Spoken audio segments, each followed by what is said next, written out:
If you thought there was going to be no Antifa related content today because I got kicked off the Antifa guys Patreon, that saved me $3 a month. You're in for a shock because I can still do some Antifa related content. There's a little bit of a drama. I'm not interested that much in the details. A little bit of a drama in a Melbourne pub where a Nazi had someone spat in his beer. There was a little bit of a to-do with the barman. And I've got to say, it's a general principle at stake here, whatever you think about these guys involved.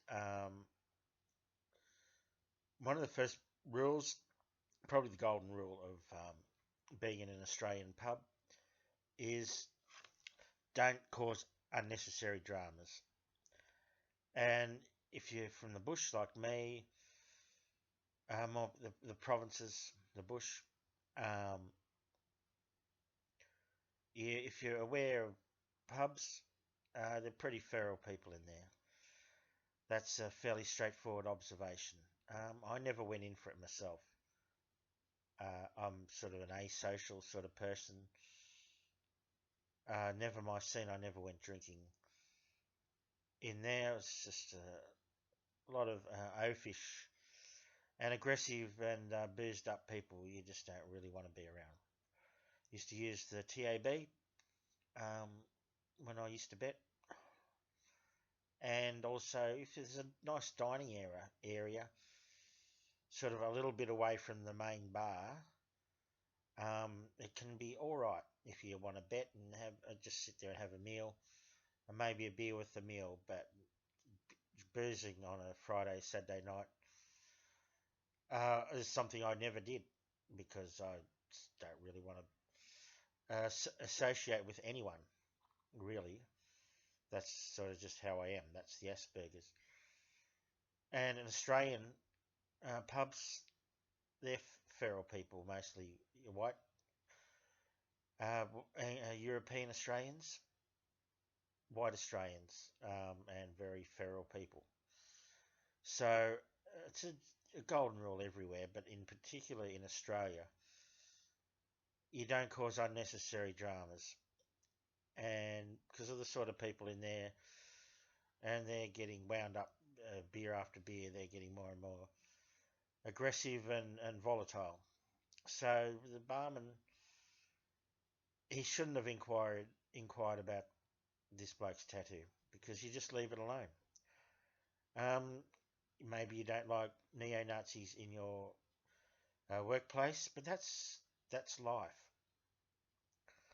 Freddie de Boer, good Freddie, when he was talking sense, he made a very good point.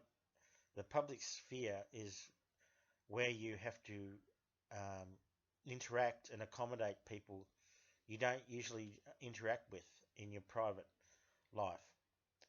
And it's a good thing, according to Freddie, and I agree. Generally, you're forced to mix in the public sphere, and that includes pubs, public houses they're officially called. It's good for you to interact with people you wouldn't usually interact with voluntarily. You can argue that maybe doesn't apply to neo-Nazis, but it helps your self-development by accommodating yourself to some of the things you don't have any choice over. And it helps you grow as a person. And that's why, multicultural societies can work.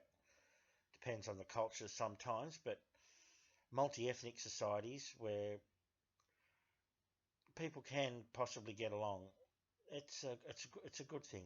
Mixing with your own kind all the time, even in public and private, and never sort of encountering people different to you, is not really good for you yourself. And so the barman, I think,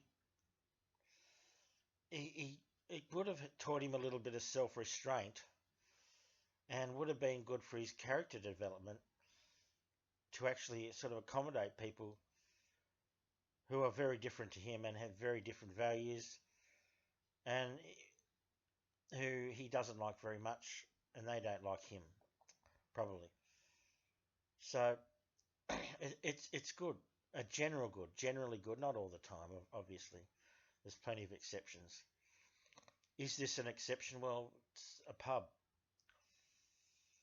It's like a restaurant sometimes. You have to put up with people who are different to you sometimes, and it helps you become more tolerant. It helps your personal development. So he shouldn't have done that. He shouldn't have spat in the beer. Um, if the Nazis were causing trouble generally, then you let them cause trouble. And a drunk Nazi's going to probably cause trouble anyway. If they step over the line first, then you've got a really good case just to turf them out and call the cops maybe. You got to stay on the right side of the line for your own self-interest. And so that's a lesson to be learnt. I don't like this idea of um, businesses sort of foisting their values on their customers, and that includes the employees. See the gay wedding cakes refusing to do the gay wedding cakes. There was a case in the US a couple of years ago. And I just say, if you're in business, if you're a petty bourgeois, petty burgess, and you don't want to pick and choose who you make bake cakes for, I'd say get out of business. Go and do something else. Don't waste everyone's time. Don't try to assert your own values onto your customers, because you're just that's aggressive and unwarranted. And you do your job. The barman, his job was to serve the beers. The anti-gay people, the cake shop in the US, their job is to bake cakes and please their customers, and not shove their values onto those customers. It's not appreciated. It's not how professional businesses work. It's not the done thing in the modern world. So these Nazis were causing trouble. The little Greek guy, don't know anything about him. And well-known neo-Nazis were there, and they tried to extort money, supposedly. There could be sort of a court case. I won't talk too much about that. You can read about that. There's plenty of talk about that in the media. And but I'd just like to say, in an Australian pub, sort of people in there, you don't cause unnecessary dramas. It's a golden rule, and that applies to the people drinking in the pubs and the employees. And we also don't want businesses that are trying to assert their values onto their customers either. It's not the done thing. So my advice, if you've got neo-Nazis in your bar, you don't have a right to kick them out. You don't have a right to sort of cause trouble, spit in their beer, or do anything. If you're a barman, just leave the neo-Nazis to drink their beer. And if they cause trouble, kick them out. That's the thing. We don't want a political test on drinking in pubs, or going to the club, or restaurants. It'll be absolutely chaos. Absolute chaos if, ALP supporters and Liberal Party supporters started sort of harassing people who vote for other people. You wouldn't want that. That'd be a nightmare. So I think leave well enough alone. Leave people be unless they cause trouble.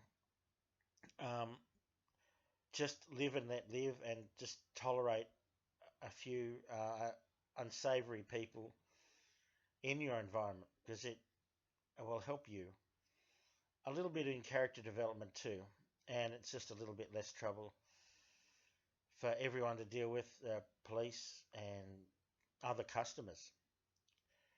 Um, yeah, we have to live and let live just a little bit, just a little bit